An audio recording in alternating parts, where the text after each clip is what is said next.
Oi pessoal, tudo bem com vocês? Sejam bem-vindos de volta ao canal. Pois é, tô aqui com mais um caso para vocês.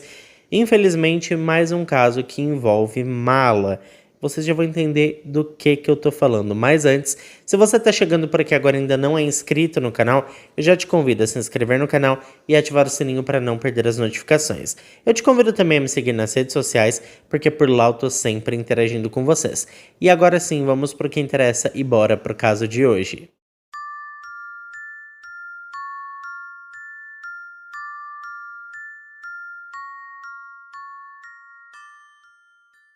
Toda a aprovação da família Lopera começou no dia 31 de janeiro de 2024, ou seja, o caso é recente. Gente, a confusão toda começou quando uma jovem chamada Laura Lopera, de 20 anos de idade, simplesmente desapareceu.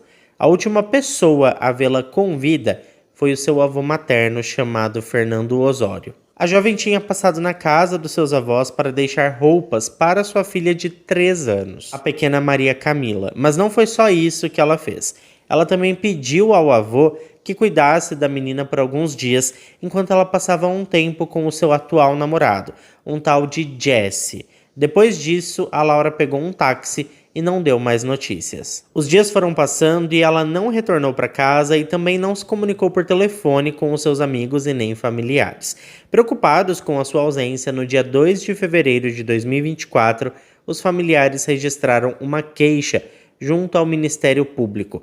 A partir desse momento, um cartaz com informações para ajudar a encontrá-la foi espalhado por Medellín e regiões próximas. O documento trazia detalhes sobre a sua aparência física, esclarecendo que ela era magra e de pele clara. Seu cabelo era liso, longo e castanho. E quem já ouviu falar na cidade de Medellín deve ter percebido que hoje vamos falar sobre mais um caso ocorrido na Colômbia, aqui na América do Sul. Bom, voltando ao caso, além das características mais básicas da jovem, foram divulgadas também informações sobre suas tatuagens e detalhes de como ela se vestia no dia do seu desaparecimento. Toda a comunidade ficou inconformada com tudo aquilo porque a Laura era muito jovem, inteligente e tinha um futuro promissor pela frente. Seus familiares estavam bastante preocupados e logo começaram a desconfiar do namorado da jovem, que sabiam se tratar de um homem de aproximadamente 50 anos. Inclusive, ele não era nem colombiano, tá? Ele era de nacionalidade canadense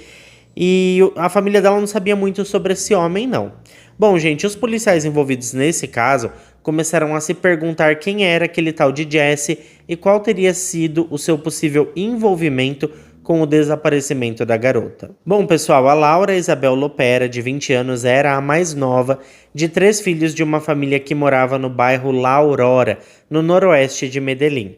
Embora ainda não tivesse conseguido terminar o ensino médio, ela era mãe solo e sustentava sua filha com um emprego em uma oficina têxtil. Não se sabe exatamente quando, mas o fato é que a Laura conheceu um canadense de 51 anos de idade chamado Jesse Gilbert Wiseman. Eles iniciaram um relacionamento pelas redes sociais, mas no começo conversavam muito pouco, principalmente porque o homem não falava espanhol fluentemente e a jovem quase não falava nada de inglês. No entanto, ela foi muito persistente em vencer essa barreira do idioma e conseguiu manter conversas virtuais com o homem através do Facebook. Como eu disse para vocês, não existem informações exatas sobre quando os dois se conheceram, mas uma prima da jovem chegou a comentar com as autoridades que possivelmente os primeiros contatos ocorreram em meados de novembro de 2023. Após algumas conversas, eles decidiram se encontrar e combinaram de se ver na capital de Antioquia, em Medellín. A partir daí, o casal apaixonado se encontrou por diversas vezes em estabelecimentos no bairro El Poblado e em outras áreas do Vale do Aburrá. Era fato que em janeiro de 2024 eles se conheciam havia pouco tempo, mas a relação deles parecia estar se fortalecendo, e com isso os encontros se tornaram cada vez mais frequentes. Em poucas semanas, uma rotina específica foi estabelecida, quando Jesse expressou o desejo de vê-la semanalmente. Ele até se comprometeu em pedir um carro particular para que ficasse mais fácil para ela encontrá-lo semanalmente. e às vezes até mais de uma vez na semana. Embora o casal nunca tenha feito uma apresentação formal para toda a família, a Laura tinha apresentado Jesse para sua mãe em 3 ocasiões diferentes. Aliás, a sua mãe, uma mulher chamada Glória, disse que teve a impressão de que o namorado da sua filha era calmo e sereno, embora um pouco tímido e reservado. Portanto, isso não a alarmou inicialmente. O problema surgiu com o passar das semanas, quando alguns membros da família, como o irmão e o avô, começaram a perceber comportamentos estranhos. Mesmo com o relacionamento durando apenas pouco tempo, a Laura começou a mostrar sinais de que algo não estava certo. Ela nunca relatou abertamente que o seu namorado fosse violento com ela, mas em algumas ocasiões ela expressou sim o desejo de não querer vê-lo nunca mais. Às vezes ela até começava a chorar sem motivo aparente. Outro fato relevante da relação era que o homem fazia de tudo para que a Laura não visse a sua família com frequência. Com o tempo, a jovem foi perdendo contato com os seus parentes e essa atitude não era típica dela. O seu irmão, Juan Manuel, percebeu que esse comportamento não era saudável, sem nem imaginar o que aconteceria depois. Ele ficou surpreso ao notar que o homem se incomodava com a Laura visitando a sua própria família. Além de todos esses estranhos comportamentos, outro fator que acendeu o alerta na família foi o fato da Laura ter deixado o emprego que a sustentava e sustentava a pequena Maria Camila da noite para o dia. Gente, ela pediu demissão do trabalho na fábrica têxtil assim, num estalar de dedos, pois aparentemente ela recebeu um bom apoio financeiro desse seu namorado mais velho. Após o desaparecimento da Laura, o Juan Manuel disse em uma entrevista ao noticiário que acreditava que a sua irmã tinha se deixado levar por ele, afirmando que o homem havia lhe dado esperanças de uma vida melhor e de muito dinheiro. Quando os familiares registraram a ocorrência do desaparecimento da Laura, eles relataram às autoridades como era a relação da jovem com o canadense. A investigação se concentrou nesse relacionamento como uma possível explicação para o seu desaparecimento. A família fez o mesmo. Após registrar a queixa, começou a procurar por ela, mas era evidente que a melhor chance de encontrá-la estava na necessidade de encontrar o Jesse primeiro, porque com certeza ele saberia dizer onde a jovem estava. Após inúmeras tentativas frustradas de se comunicar com a Laura por todos os meios possíveis, o seu irmão Juan Manuel e a sua mãe Glória decidiram procurar pelo motorista de táxi que foi buscar a jovem no dia 31 de janeiro de 2024. Como a família era bastante popular e muito querida na região, rapidamente o taxista se apresentou para conversar com a senhora Glória. Os familiares da Laura então pediram ao motorista que os levasse ao local onde ele deixou a Laura pela última vez. Imediatamente, o taxista, a Glória, o Juan Manuel e um amigo da Laura chegaram ao endereço onde o Jesse estava hospedado, uma residência de 7 quartos situada no bairro Sucre. Eles bateram na porta, mas ninguém respondeu. Foi então que direcionaram todos os esforços para encontrar a proprietária do imóvel. Após alguns minutos, eles conseguiram descobrir onde a mulher estava. Primeiro mostraram a ela uma foto da Laura e perguntaram se ela já tinha visto aquela menina. E lógico, né, gente? Ela respondeu que sim. Em seguida, mostraram a denúncia do Ministério Público e a proprietária lhes abriu as portas do imóvel. A proprietária do imóvel esclareceu ainda que também estava tentando falar com o Jesse havia alguns dias, mas não estava conseguindo localizá-lo. A mulher informou ainda que o canadense tinha alugado a propriedade por 3 meses, pagando adiantado e em dinheiro vivo, o que obviamente gerou na mulher uma sensação de confiança, já que, financeiramente, não havia motivos para se preocupar, porque era evidente que o homem tinha recursos suficientes para bancar a sua estadia no país e muito mais se bobear. O problema surgiu na manhã do dia 10 de fevereiro, quando a proprietária começou a sentir um cheiro estranho vindo da residência ocupada por aquele homem. Então começou a enviar mensagens no WhatsApp para obter alguma explicação.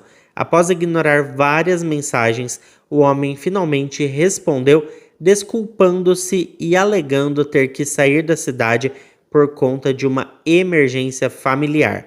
afirmando que o cheiro poderia ser, por exemplo, do lixo que estava se acumulando. O homem garantiu ainda que voltaria na semana seguinte e inicialmente a proprietária confiou nas palavras dele. Mas assim que viu os familiares da Laura chegarem, sentiu que algo estava muito errado. E foi por isso que ela concordou em abrir as portas para que os familiares dessem uma olhada nas coisas. Assim que abriram a porta, um odor horrível tomou conta de tudo. Era um mau cheiro indescritível. Enquanto a proprietária preferiu ficar do lado de fora da casa, o taxista, o amigo da Laura, a sua mãe e o seu irmão começaram a percorrer as dependências da residência. Nem foi necessário assim verificar muitos cômodos, porque poucos minutos após entrarem, o amigo da Laura encontrou o pior. Em um dos quartos havia uma mala manchada com um espesso líquido vermelho que já estava ficando meio escuro. E ao abri-la para verificar o que tinha dentro do objeto, o rapaz encontrou os restos da jovem mãe desaparecida. As autoridades foram chamadas ao local e, de acordo com a análise forense, ela estava sem vida dentro do objeto já tinha vários dias, e os peritos chegaram a sugerir que o crime poderia ter ocorrido entre os dias 4 e 5 de fevereiro. O relatório oficial do caso indicava que o corpo sem vida apresentava sinais de maus tratos e foi colocado na mala pelo autor do crime quando a jovem já estava sem vida. A intenção do criminoso com certeza era se livrar das evidências, mas algo saiu do controle e ele acabou deixando todo o material no quarto, na casa alugada e fugiu, meteu o pé para fora do país. Após todas essas descobertas, os oficiais rapidamente apontaram Jesse Gilbert Wiseman como o principal suspeito do crime, mas como naquele momento as autoridades não tinham evidências suficientes para prendê-lo, isso deu ao suspeito uma vantagem considerável para conseguir fugir antes que as investigações avançassem. O diretor seccional dos Ministérios Públicos de Medellín informou, após estabelecer contato com a imigração colombiana, que o homem havia deixado o país no dia 8 de fevereiro de 2024. Primeiro ele pegou um voo do aeroporto José Maria Córdoba, em Rio Negro, para Bogotá, e de lá viajou para Guatemala, que foi o primeiro destino que o Jesse encontrou para escapar da justiça colombiana.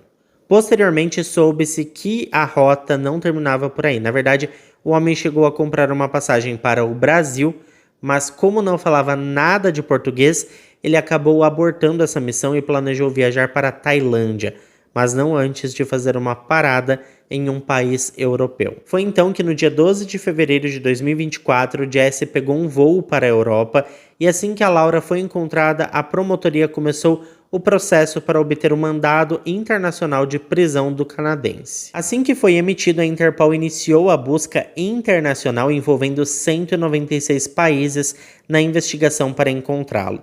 Além disso, a pedido da promotoria, um juiz de garantias de Medellín emitiu um mandado de prisão contra o cidadão canadense na Colômbia como o suposto responsável pela morte da Laura Lopera. Isso significa que assim que ele pisasse em solo colombiano, ele seria detido imediatamente. Após a descoberta do corpo da Laura na casa que o Jesse alugava, a família forneceu à investigação todas as evidências que pudessem incriminar o cidadão canadense. As mensagens trocadas entre os dois nas redes sociais foram extremamente importantes para esse caso. O Juan Manuel também contou alguns detalhes sobre o tratamento que a sua irmã recebia do Jesse Wiseman. Ele descreveu que o homem era ciumento e possessivo, proibindo a mulher de fazer várias coisas, como postar conteúdo nas redes sociais ou até mesmo visitar a sua família. Também foram encontrados áudios em que se percebia que o homem estava cheio de raiva, fazendo várias ameaças. O Juan Manuel acrescentou que a sua irmã nunca havia comentado nada sobre isso com eles. Um desses áudios ultrapassou a investigação judicial e viralizou na internet. O áudio se tornou uma prova particularmente relevante, pois foi enviado no dia 31 de janeiro de 2024, alguns minutos antes da Laura deixar a sua casa pela última vez. Nele, a fúria do canadense era evidente, dirigindo-se à jovem de forma totalmente violenta, dizendo que ela tinha que ir conversar pessoalmente com ele o mais breve possível e que estava extremamente irritado com ela. Dizia ainda que não queria mais receber mensagens pelo WhatsApp e que era para ela ir até a casa dele o mais depressa possível. O Juan Manuel também informou que a jovem havia terminado o relacionamento com o canadense por mensagens de texto nas últimas horas de sua vida. Isso mostra que a vítima não estava mais disposta a ficar com ele ou a submeter-se ao seu abuso, mas o homem insistiu em vê-la e, infelizmente, conseguiu convencê-la a ir na casa dele no dia 31 de janeiro. Outra prova que veio à tona foi o testemunho de uma amiga da Laura, que até o momento manteve a sua identidade em sigilo. A jovem compartilhou com as autoridades algumas conversas que teve com a vítima durante as últimas semanas daquele relacionamento. A Laura teria mencionado que em uma ocasião seu namorado a amarrou para que ela não saísse da sua casa. Essa amiga contou ainda que certa vez a Laura suplicou para que, se algo lhe acontecesse, ninguém permitisse que o Jesse tivesse contato com a Maria Camila, a sua filhinha de 3 anos. Isso sugere que a Laura estava com medo nas últimas horas antes do crime. Durante aqueles dias, em meados de fevereiro de 2024, enquanto a justiça avançava nos procedimentos para a captura do acusado, os familiares da Laura esperavam que as autoridades entregassem o corpo da jovem em 13 de fevereiro. Só que a liberação só aconteceu no dia 16 de fevereiro de 2024, quando o último adeus a Laura Lopera aconteceu com gestos de dor e solidariedade. Familiares e amigos se reuniram para prestar homenagens a ela. O velório estava marcado para começar às 10 horas da manhã, na Sala de Velórios Nova Comuna 10, em Medellín. Após isso, o sepultamento ocorreu no cemitério Monte Sacro, em Itagüí. Aqueles que a conheciam compareceram com camisas brancas como sinal de repúdio ao crime cruel que tirou a vida da Laura. As pessoas que conheciam a jovem a descreveram como uma mulher alegre, enérgica e muito dedicada a ajudar os outros. O seu caso se soma a uma longa lista de vários outros crimes como este, tanto na Colômbia quanto na América do Sul. Além da perda da sua vida, sua filha Maria Camila viverá com a dor de ter perdido a sua mãe para um crime cruel. Ao longo de um ano, 2 mulheres foram encontradas sem vida dentro de uma mala na Colômbia. O caso da Laura Lopera se juntou ao da Isabela Mesa Sanches, uma adolescente de 19 anos que eu já contei para vocês inclusive. Esses casos comovem o país e têm em comum o fato de terem sido cometidos por seus parceiros. Infelizmente, até hoje não há rastros do homem que seria o responsável pela morte da Laura Lopera. Não apenas ele não se entregou, mas também não prestou contas por suas ações, e enquanto permanecer livre, representa um perigo para outras mulheres.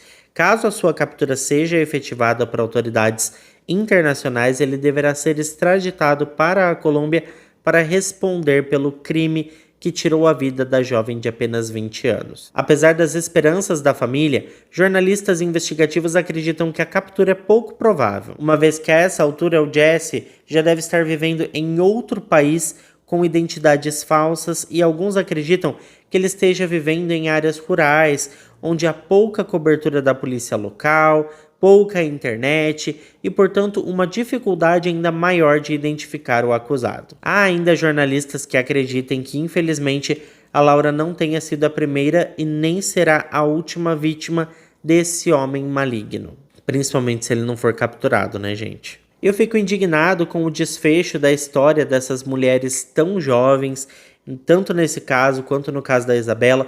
E tem um outro caso também que eu já cheguei a contar aqui no canal, que é o da Valentina Teresa Palacios. Só que faz muito tempo que eu contei, tá desatualizado, teve atualização e eu vou regravar para vocês em breve. Então assim que eu regravar ele, eu vou deixar o link aqui embaixo no comentário fixado. Por enquanto, eu deixo aqui embaixo o caso da Isabela Mesa para você assistir depois desse vídeo, é claro. Vocês vão perceber que as histórias são muito semelhantes e basicamente, né, são colombianas aí que sofreram com esses monstros. Mas é isso, pessoal. É claro que eu quero saber a opinião de vocês, então deixa pra mim aqui embaixo o que vocês pensam sobre tudo isso. Muito obrigado a quem ficou até aqui comigo. Se ficou até aqui, não esquece de deixar o seu like, que ajuda muito na divulgação do canal. Eu fico por aqui, um beijo para todos vocês e até o próximo vídeo.